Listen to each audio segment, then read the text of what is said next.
entertain a line of reason. I can entertain an argument. To say, like, you know what, these people have a lot in common. They're often, all of them, very suppressed and they're not looked after. And they're losing their rights, really. Of course I can. I can take. Now, what you want to do is the trick is bring them together under a charter of demands, so that they can get some kind of recognition for themselves. So that they can, like, you know, try and struggle. I feel like I'm in a Monty Python sketch here. Sorry? I feel like I'm in a Monty Python sketch. Here's where you're being retarded, right? People have debates every day. Why do you say that? No, you know in Life of Brian when they're looking at the speaker and you're like, The other side haven't necessarily. So what do you not understand? I don't understand what you're talking about, to be honest with you.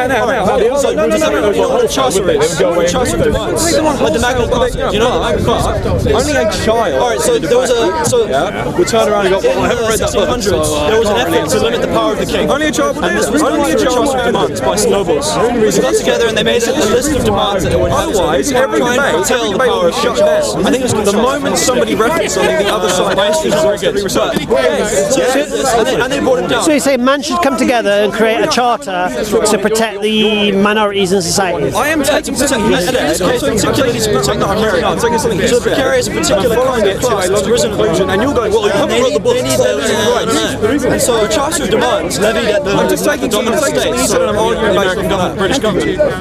I think, in my opinion, it's irrelevant. I don't need to read the book to try and help what he's saying. I mean, I consider myself I'm probably going to join this class at some point. I mean, it's not just migrants, it's also people they have an education, and they're not using their education in a job that they really want to do. So I can take what he's saying. So yeah, But that comes down to the society we live.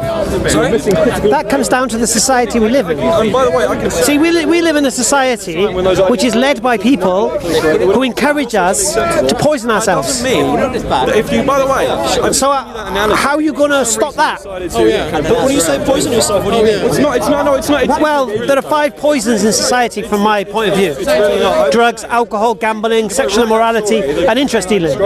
5 poisons. All right, drugs is not quite there yet, but they will legalise cannabis soon. Heroin will follow. Yeah? It's coming. All right.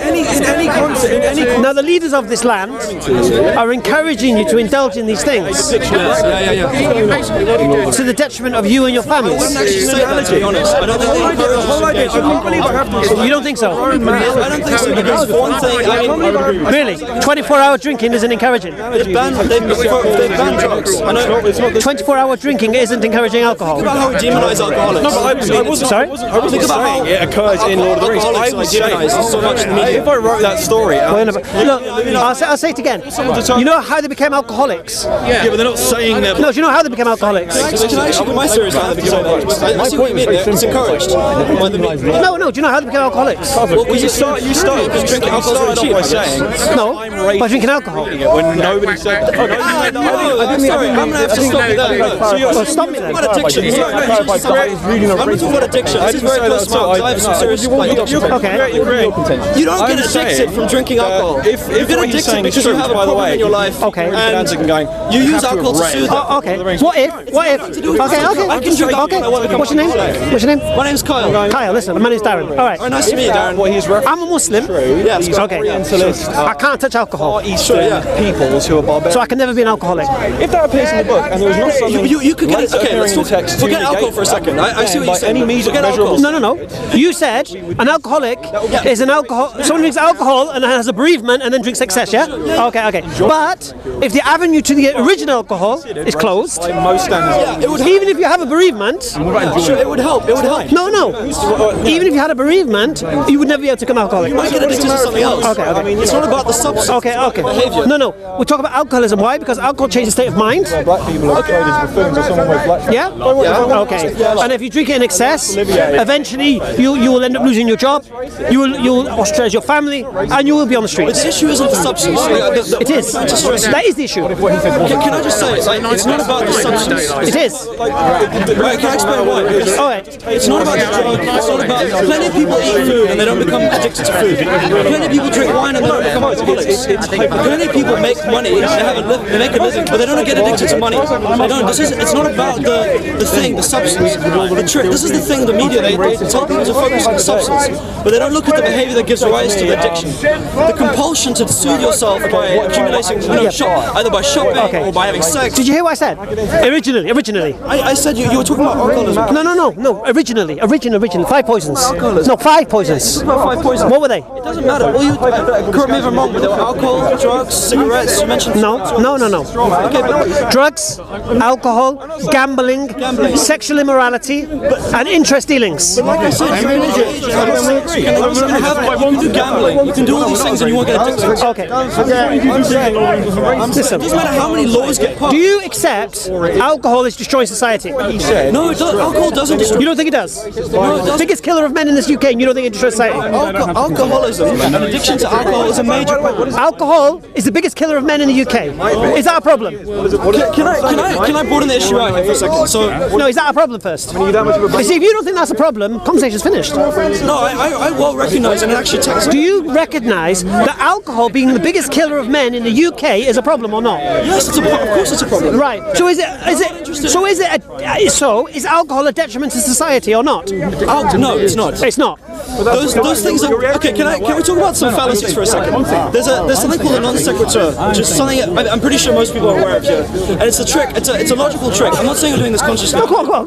But it's where you say one thing and then you say another thing and you make out that I'm not saying you're doing this consciously, but you make out that one thing follows the other. So that All right, go on. if lots of people are addicted to alcohol, therefore alcohol is bad. Yes. All right? That's No, I didn't say that. Well, I said if alcohol is the biggest killer of men in the UK, it's a problem. But that, for me, Something has to be the biggest killer of men. But yeah, It's become a problem. If we all get alcohol is. probably falling over in the street will be the biggest. Alcohol. I see what you're saying. That's right. So if you accept that alcohol is a problem because it's the biggest killer of men in the UK, then it isn't a fallacy for me to say alcohol is bad in society. It's like, for example, plenty of people drive cars. Cars kill people, but it's not the car that kills them. It's the irresponsible driving. It's the addiction. Not guns that kill people, it's men with guns. It's like, for example, alcohol doesn't kill people. Machinery related. Yes, it does. Let me finish. Yes, it does. Can you please let me finish? Okay. Alcohol doesn't kill people. Social conditions kill. No, alcohol kills them. If you live in a certain social condition where you're more likely to be on the lash every weekend, so you're struggling so hard to basically get through the week. Why? Then that's No, why can't they get through the week? Oxford, for example, there was a fantastic study. It was a Whitehall study that was done in the UK, and it was a study of Whitehall, right? And they were studying stress. They were looking at civil servants, and as we know, stress is one of the major things that gives rise to addiction and alcoholism. So let's look at stress. Now, what they found was that the more stressified the society, the more unequal the society in terms of economic wealth and economic income. The much higher the rate of income, the much higher the rate of not alcoholism, but divorce, but murder. Look. The five things I told you are the social conditions. The idea of genetics. Sexual immorality leads to divorce. Yeah? They're all Gambling leads to divorce. I can gamble with you right now, and I won't cause a problem. It doesn't automatically give rise to a problem. No, but within a society it does. Because you know why? Because people are borrowing money they can't afford to gamble. Plenty of people drink alcohol. They're taking Wonga loans, payday loans, to gamble. Plenty of people drink alcohol and they don't become addicted. I don't know why I have to keep saying this. Do you not understand that? They don't get addicted by drinking alcohol. It's not the substance that makes you addicted. It's the pain you've experienced in your life that makes you addicted. And the pain comes from social conditions. I'm so sorry. Right, and I'll repeat myself. What causes that social condition? We're going in circles a bit here. No, we're not. We are a little bit. No, we're not. It's very, very simple. You agreed that alcohol is the biggest killer of men in the UK. You know there's 5 things you mentioned? Yes. Alcohol. So you mentioned alcohol, drugs, gambling, Sexual immorality, promiscuity, and interest dealings. and interest.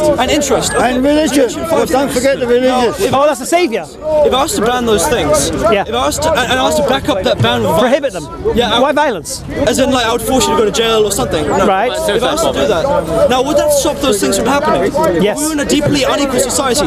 Yes. We ban alcohol. I mean, we ban drugs, and we ban too high alcohol consumption. We ban all those things. Does it stop them from happening? No, but here's the thing, you see. No, but here's the thing. Here's what you're missing. This isn't man telling you not to. This is God telling you not to. Whether it's God, No, it's different because man won't be told by man. okay, I could just out of nowhere say that God told me not to, I don't know, go shopping. He might have said, I told you, Kyle, I said go shopping. It's just a coincidence. It's just a coincidence that God told me not to do the 5 things that the leaders of my country are telling me to do, which is destroy my society. The actual leaders of your country are very happy if you consume alcohol. Love it, love it. They don't want me thinking about what they're doing. I agree with things, but at the same and they want me gambling, and they want me up to my eyes in debt. But yeah, it's a two-sided thing. So what happens is, and this is why I agree with you, I think this is a big problem. Right. So they encourage massive consumption, and then they blame people when they get into debt. They make people feel like it's their fault, and that's very much part of how you keep. But if you're a Muslim, you don't take guidance from these people. You don't listen to them when they say take loans or sleep with whom you like. Okay, why not add shopping to that list? Why not add? Because God didn't say don't shop. Okay, but why not update it? Why not update the? I don't know where you're going. Update. Okay. Not update. Okay. The beautiful thing about Islam as a Muslim, okay, it's perfect as it is. There's nothing to update or upgrade. Okay, no, I agree. Fine. No. I'm just saying to you. Yeah. So there's nothing to add. Okay, can we bring it back to the issue of of addiction? So what we're talking about people today is addiction, and maybe you could share your experiences if you had addiction. Yes, I had addiction. Okay, or if you know somebody who has. Yeah, me. So you've spoken a lot, so maybe we could hear someone else. Well, yeah, I'm talking. So why don't you take my example? All right, go ahead. Just tell us. Gambling. So you're addicted to gambling? Yes. Okay. Nobody could stop me. Okay, so did it cause problems for you and your family? Oh, yeah, of course. Okay. So yeah, gambling is a good example. Right. But if it wasn't gambling, I guess it might have been something else. No, but it was gambling.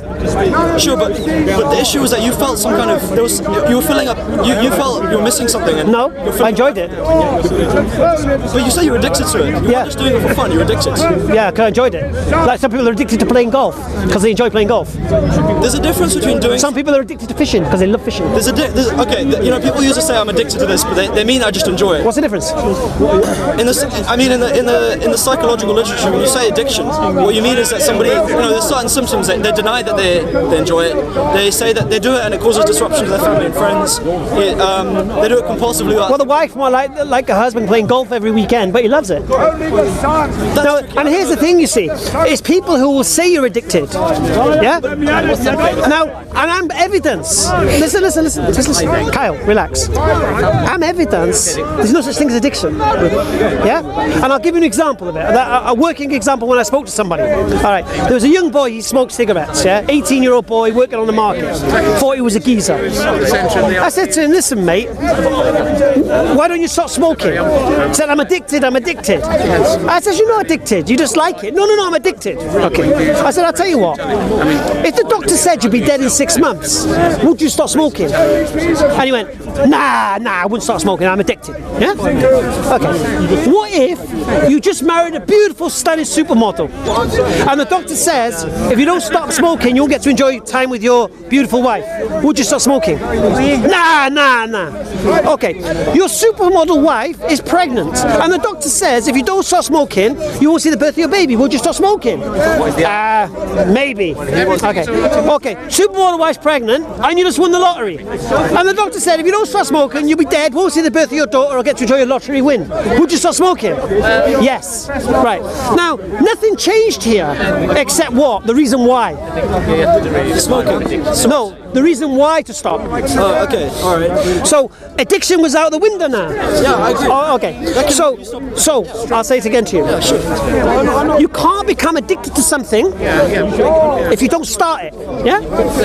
Fair enough. Some people have it. No, say what you're saying again. Okay. I don't understand. Some people have addictive personalities. Agreed? Sure. Okay. Okay. People have a predisposition. Okay. So some person has an addictive personality, may drink alcohol and end up an alcoholic. Yes? Okay. If someone has an addictive personality, yet they prohibit it from drinking alcohol through what they believe, that even though they have this addictive personality, and even though they may have this stress in their life, and this social system where they're lower class, they can never be an alcoholic, can they? If it doesn't, then Okay, fine. Because they won't have access to alcohol, right? Is that what you're saying? It means they won't open the doorway to alcoholism. Okay, you're saying because they wanted the alcohol, it won't trigger their... It means because without the substance, they can't become the alcoholic, regardless of the social situation. My opinion, though. See, you made a point. It's the social situation that causes the addiction, and I'm saying to you, it's a substance. I still think I see what you mean. So you're saying somebody who has an addictive personality, who has a lot of stress, who is, like you say, lower class, or even, you don't even have to be lower class.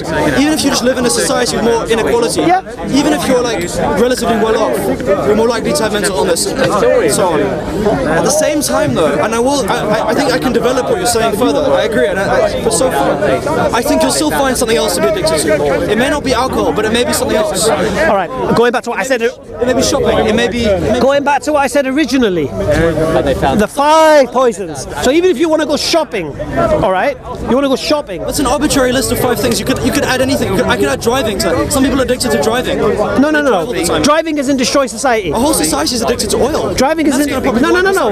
I think you've misinterpreted my original statement. I didn't say what society is addicted to. I said 5 poisons which are destroying society. What about oil? Why do you add oil to that? What destroys society? Oil is probably. You know, there's recently an article in the major science journal in the United States recently published. So there was a fantastic section that basically said all the oil in the ground has to stay in the ground if we're going to survive the end of the century. Why? And what is ExxonMobil doing? Why? What is ExxonMobil doing? What is Saudi Arabia doing? They're digging that up as fast as they can. What do we do with that oil? We burn it and we use it to pump fuel our society and our consumption habits. Okay. Is that destroy society? Think of your grandchildren. Think of my grandchildren. Or your children.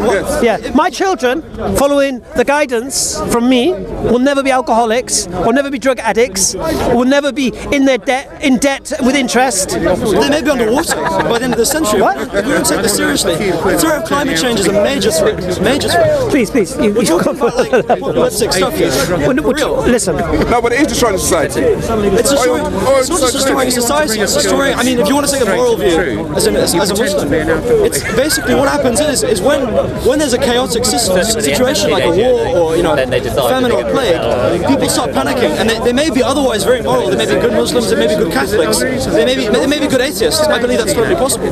They may be good people, but then in times of panic, what we do is we do rude things. We do things that we wouldn't do otherwise. Well, it depends whether or not you're following guidance or not, innit? It doesn't matter if you're Muslim or a Christian. Of course it does. No, I agree. In Christianity, there is no guidance. I accept that.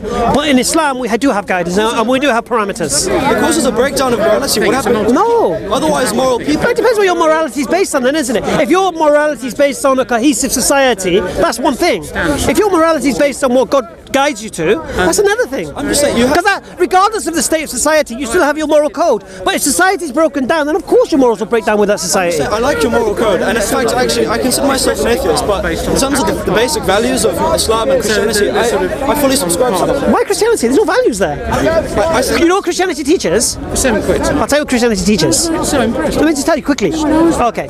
Please don't derail my thing. But I won't. But I need to derail that one because there's a lot of religious talk. This is more politics. Because sorry. Christianity. It's religion now. No, it's not. It's corner effect. Christianity tells you to follow the law of the land. All right. So if you're a Christian, you have to follow this government that we have now, and you'll still be in the same mess. That's why it's not the same as Islam and Christianity. See, Christianity can't exist without a secular law. Yeah, it requires it because it has no law within itself. Whereas Islam doesn't need a secular law. I think. Thank you. Do you get me? So Darren. Yeah, Kyle, been a pleasure. Thank you very much. Thank you so much.